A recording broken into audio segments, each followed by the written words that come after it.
C'est un lâcher de canard qui a des airs de grande invasion. Des milliers de palmipèdes qui, dans un joyeux cancanement, s'ébrouent en quelques secondes sur des hectares de rizières. Va commencer pour eux un immense festin. Au menu du banquet, escargots, vers de terre, insectes et toute autre bestiole qui ravage habituellement les plantations de riz. Car ces volatiles ont un énorme mérite pour la production de riz en Thaïlande. Ils remplacent les pesticides, engrais et produits chimiques. Ces armées de canards nettoyeurs sont devenues la norme dans les campagnes du royaume.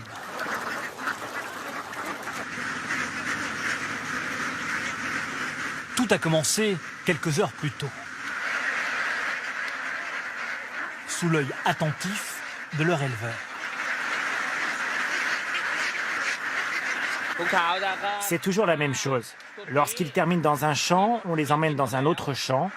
Donc quand c'est fini, on utilise le camion pour les emmener ailleurs. Au total, j'ai 20 000 canards, mais on ne les met pas ensemble, on les sépare par petits groupes. Pour ces 4 000 canards, cap vers une nouvelle rizière. La Thaïlande est aujourd'hui le 3e exportateur de riz dans le monde.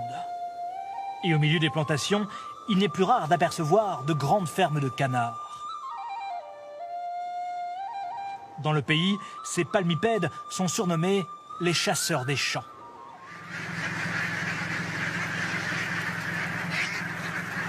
Cette tradition ancestrale est née au Japon il y a plusieurs siècles, avant d'être oubliée et remise au goût du jour dans les années 80 avec l'arrivée des cultures intensives. L'éleveur arrive avec ses canards dans les rizières, une fois la récolte terminée.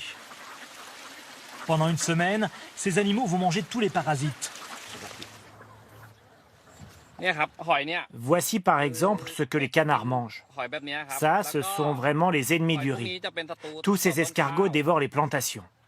Donc les canards vont éliminer tous les mollusques dont les œufs viennent se coller aux plants et les font mourir, comme ici.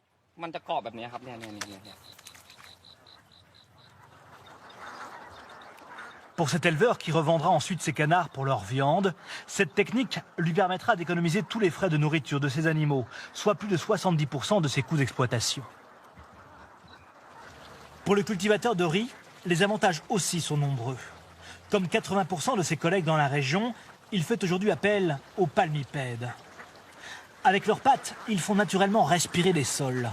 Leurs déjections servent d'engrais naturel, mais surtout les canards ont fait chuter de 50% l'utilisation de pesticides dans les rizières du pays. Il y a encore 10 ans, je n'utilisais que des produits chimiques. Avec l'arrivée des canards, j'ai vraiment réduit leur usage. Mais on continue tout de même à utiliser des pesticides là où les plants de riz ne poussent pas bien. Il y a 40 millions de canards en Thaïlande et un tiers d'entre eux sont utilisés pour nettoyer de manière écologique toutes ces rizières.